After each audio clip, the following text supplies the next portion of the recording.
దేవుని పరిశుద్ధ నామాన్ని వందనాలు. ఈ సాయంకాల సమయంలో పరిశుద్ధులుగా ఈ విధంగా కూడుకుంటున్న దేవుని యొక్క ఉచితమైన కృప, ఆయన అనంతమైన ప్రయాసమే అయి ఉన్నందుకు దేవుని స్తోత్రం. హల్లెలూయా.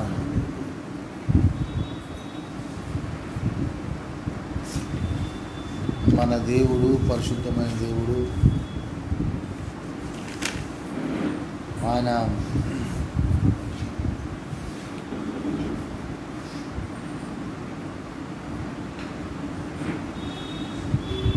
మన క్రియేటర్,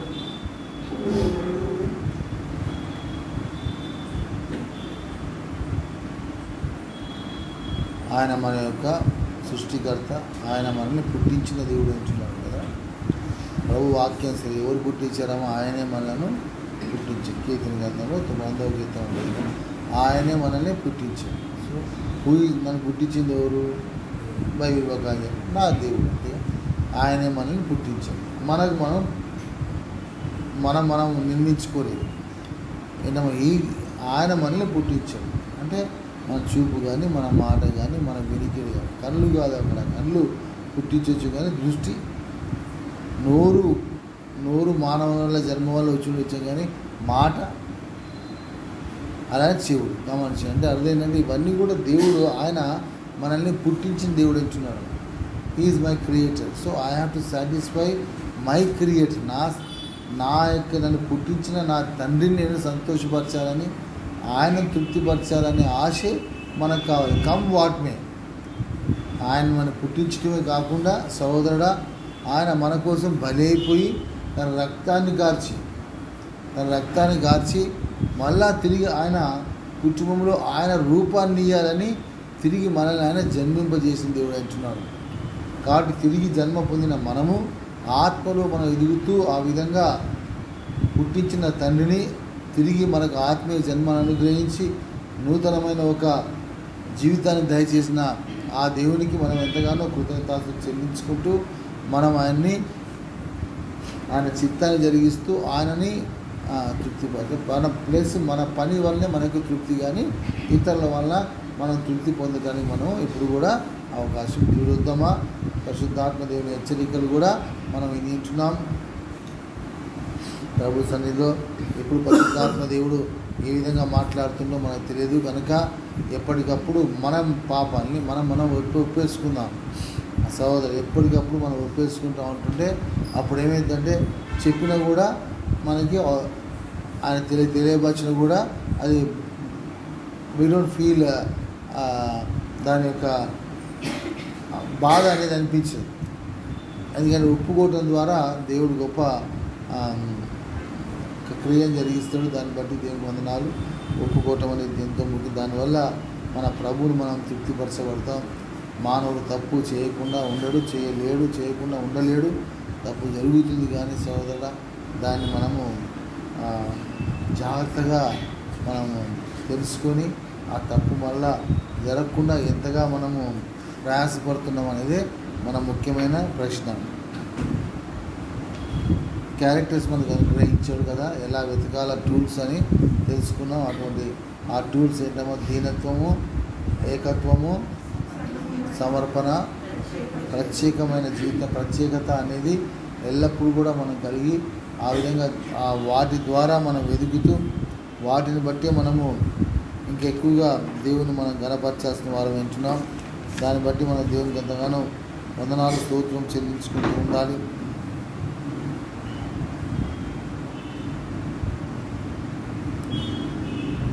దేవుని వాక్యం సెలవిస్తుంది, నా కన్నుల ఎదుట నేను ఏ దుష్కార్యాన్ని కూడా నేను ఉంచుకోను. ఐ విల్ నాట్ కీప్ ఏ దుష్కార్యాన్ని కూడా నా కన్నుల్ని ఎదుట ఉంచుకోను. ఎందుకు ఉంచుకోనంటే నా కన్నులు పవిత్రంగా ఉండాలి. ఏంటమ్మా, కన్ను దృష్టి అనేది దేవుడు నాకు అనుగ్రహించుకున్నాడు. తర్వాత నా మాట పవిత్రమైనదిగా ఉంచుకోవాలి, నా వినికిడి పవిత్రమైనదిగా ఉంచుకోవాలి, పరిశుద్ధమైనదిగా ప్రత్యేకమైనదిగా మనం ఉంచుకోవాలని దేవుడు చిత్తమైంటున్నారు. ఆ ప్రత్యేకతను మనం ఎంతగా మనము ఒక సౌందర్యంగా గుర్తించగలం. The beauty is important. అంటమ్మా, ద బ్యూటీ, దేవుడు అందమైన వాటిగా దేవుడు మనల్ని సృష్టించున్నాడు. మనలో కురూపి అని వచ్చేసింది. మనలో ఒక చెడుతనం ద్వారా కురిపి వచ్చింది. దీనత్వం లేదు మనిషిలో, దీనత్వం లేదు, లొంగిపోయే స్వభావం లేదు, దీనులుగా అయిపోవడానికి ఇష్టపడరు. ఆ విధంగా ఏదన్నా దీనత్వం చూపించాల్సిన పరిస్థితి కోసం మనం ఎప్పుడు కూడా ప్రయాసపడం, ఎప్పుడు కూడా ఒక మనము గర్వంగా చూపించడానికో లేకపోతే మన యొక్క గొప్పతనాన్ని చూపించడానికి మనం ప్రయాసపడతాం. కానీ దీనత్వం లేదమ్మా. దీనుడనై ఎప్పుడైతే మనం ఉంటామో అప్పుడే ఆ దీనత్వాన్ని మనం అందంగా చూపించాలని దేవుని చిత్తమవుతున్నాడు. ఆ అందము అనేది చాలా ఇంపార్టెంట్. ఈరోజు మన జీవితంలో కూడా ఆయన ఏర్పరచుకున్నాడు. అంటే ఎందుకు ఏర్పాటు చేసుకున్నాడు అంటే విలువైన దాన్ని, అంటే మనం అనుకున్నాం ఏంటమ్మా, యెహోవా భక్తుల మరణము ఆయన దృష్టికి ఎంతో, అంటే మనకి విలువైనది మనకి ఇచ్చాడు. ఏమి ఇచ్చాడమ్మా? ఒక విలువైనది మనకి ఇచ్చాడు. What ever is given. ఏంటమ్మా, ఆయన అది ఒక విలువ కలిగిగా ఏదో మామూలుగా నీకు ఇవ్వలేదమ్మా. ఒక విలువైనది ఆయన ఇచ్చినప్పుడు దాన్ని ఏం చేయాలి మనం? ఒక వెలకట్టలేనిదిగా చేయాల్సిన బాధ్యత మన మీద ఉంటుంది.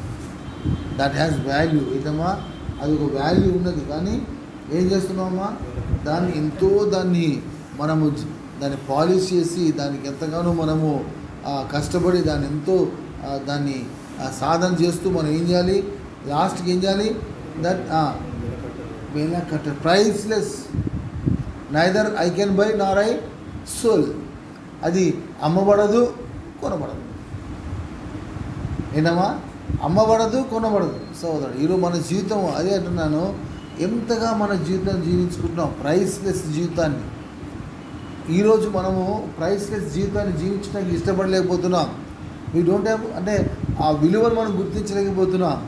దేవుడిచ్చిన రక్షణ, దేవుడిచ్చిన ప్రత్యేకమైన జీవితం, దేవుడిచ్చిన దీనత్వం, సోదరుడ, ఆయన ఉపదేశం గట్టిగా కాపాడుకోమని చెప్పాడు. గమనించండి. అంటే ఎంతగా నువ్వు కాపాడుకుంటే అంతగా దాన్ని ఏం చేస్తున్నా? వెలకట్టలేనిదిగా చేస్తున్నా. ఎవరి మీద ఉన్నది? మన మీద ఉన్నది. వెలకట్టలేనిదిగా ఎప్పుడు చేస్తామంటే ఎప్పుడైతే మనము దాన్ని అంతగా మనం కాపాడుకుంటూ ఉంటామో. ఎంతగా ఉపదేశాన్ని కాపాడుకోవాలి, సహోదరత్వాన్ని కాపాడుకోవాలి. సహోదరుడా, ఇటువంటి కాపాడుకుంటానికి దేవుడి గురించి, ఎందుకంటే దాన్ని వెలకట్టలేనిదిగా మనం ఉంచుకోవాలని దేవుడు చిత్తం అంటారు. మనం ఏం చేస్తున్నాం? మన దేహం దేవుడు విలువ పెంచుకున్నాడు కదా, ఉత్తకోలేదు, వాల్యూ ఉన్నది. ఆయనకైతే ఆయన వెల చెల్లించాడు. కానీ మనం ఏం చెల్లించాలి? మనం ఏదో మళ్ళీ అమ్ముడుపోదానికి నువ్వు ప్రయాసపడద్దు. మనం చిన్న వాటికి అమ్ముడుపోతున్నాం. ఎవరైనా ఏసావు ఏం చేసినామా? తిండి కోసం జ్యేష్ఠత్వం అమ్మేసుకోవాలి. ఎంత గమనించండి. ఈరోజు మన జీవితంలో దేవుడు మనకి ఇచ్చిన విలువైన దాన్ని మనం ఏం చేస్తున్నాం? వెలకట్టలేనిదిగా చేయకుండా దాన్ని ఏంటంటే అమ్మేసుకుంటున్నాం సహోదరుడు. ఈరోజు మనము ఎంతగా జీవిస్తున్నాం చాలా ఇంపార్టెంట్. ఇది మన యొక్క పని, ఇది ప్రాసెస్. నాకు ఏది ఉన్నా ఏది లేకపోయినా, తిండి ఉన్నా తిండి లేకపోయినా, ఏది ఉన్నా ఏది లేకపోయినా, ఏంటమ్మా నేనేం చేస్తున్నా? విలువైన దాన్ని నేనేం చేస్తున్నా? వెలకట్టలేనిదిగా నేను చేయాలని నా బాధ్యత, నాకు ఇచ్చిన పని. ఈరోజు మన జీవితం ఎంతగా మనం దానికోసం ప్రయాసపడతాం. వెలకట్టలేని దాన్ని మనం అమ్మేసేసుకుంటున్నాం సార్. చిన్న వాటికి, అది కూడా తాత్కాలికమైన వాటికి మనం ఏం చేస్తున్నాం? అమ్మేసేసుకుంటున్నాం, అమ్ముడుపోతున్నాం. పోట్లేదా సహోదరు? మీరు ఆలోచించి, ఎంతగా కోపం వస్తే కోపంగా అమ్ముడుపోతాం, ఈర్ష్య వస్తే ఈర్ష్యగా అమ్ముడుపోతాం. డైరెక్ట్గా వచ్చినప్పుడు తీసేదాం కొంచెం దాన్ని అమ్మేసుకుంటున్నాం. దానికి మన యొక్క జీవితాన్ని, మనకున్న ఆ దీనత్వాన్ని అమ్మేస్తాం, మనకున్న ప్రత్యేకతను అమ్మేస్తాం, మనకున్న సమర్పణ అమ్మేస్తున్నాం. ఇంకోటి ఏకత్వాన్ని అమ్మేసుకుంటున్నాం, పగబెట్టేస్తున్నాం, దాన్ని అమ్మేస్తున్నాం. నేను తీసుకోంటున్నాం. కోపాన్ని అధిగమించలేము, ఈర్ష్యని అధిగమించలేము, స్వార్థాన్ని అధిగమించలేము. మీరు ఆలోచించండి.